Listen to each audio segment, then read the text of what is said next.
ចាមកទៅថៃពុកម៉ែបងប្អូនថ្ងៃនេះចាញ់ទឹកក្បាលវីដេអូមកមានរឿងផ្លែកទៅថៃពុកម៉ែបងប្អូនអើយនិយាយពីសកម្មភាពទៅស្រីទៅចការច្រើនដងហើយពុកម៉ែបងប្អូនថ្ងៃនេះនំអារម្មណ៍ពុកម៉ែបងប្អូនមកមើលពីសកម្មភាពអឺពុកម៉ែបងប្អូនដែលគាត់ធ្វើនៅតែរស់នៅក្នុងភូមិយើងទាំង3ភូមិណាពុកម៉ែបងប្អូនមានមេភូមិអនុភូមិសមាជិកភូមិនិងក្រុមប្រឹក្សាឃុំនិងប្រជាពលរដ្ឋតាមភូមិនីមួយៗគាត់មកជួយថ្ងៃនេះទិវារឹសសម្រាមពុកម៉ែបងប្អូនរឹសសម្រាមរបស់រដ្ឋបាលឃុំភ្នំពេញពុកម៉ែបងប្អូនថ្ងៃទី2ខែ6ពុកម៉ែបងប្អូន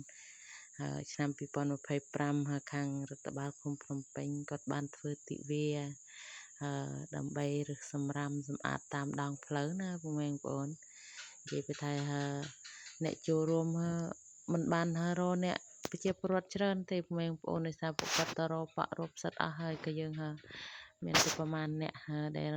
ពិសេសមេភូមិអនុភូមិទាំង3គាត់បានចូលរួមទាំងអស់គ្នាណាពុកម៉ែបងប្អូននិង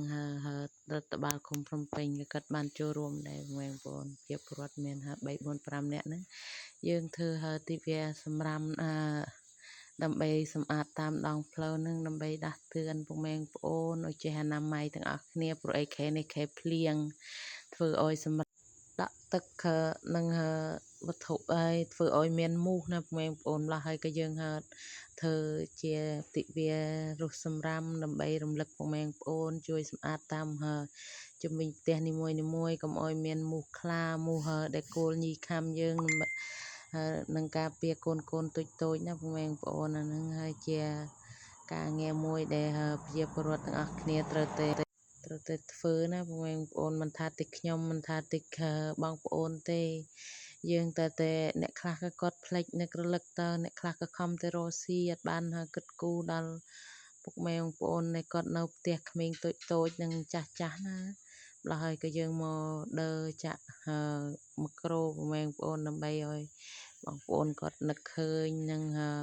គាត់ឆ្លៀតពេលសម្អាតផ្ទះសម្បែងដើម្បីការពារកូនតូចរបស់ពួកគាត់ណាពុកម៉ែបងប្អូននេះក៏យើងប្រមូលតាមដងផ្លូវពីភូមិមួយទៅភូមិមួយអស់ហើយពុកម៉ែបងប្អូន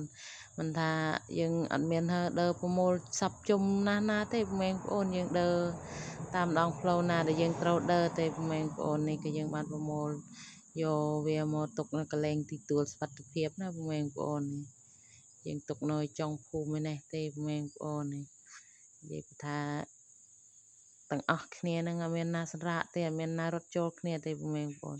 នៅទៅចាប់ចុងចាប់ដើមទាំងវីដេអូខ្ញុំក៏អត់មានអីច្រើនទេអរគុណពុកម៉ែបងប្អូនដែលតែងតែតាមដានចុច like ចុច follow ចុចសូមផ្ដាំផ្ញើពុកម៉ែបងប្អូនជួយសៀមអ្នកមួយដើម្បីឲ្យអ្នកផ្សេងគាត់បានឃើញវីដេអូរបស់នាងខ្ញុំអរគុណច្រើនបាយបាយ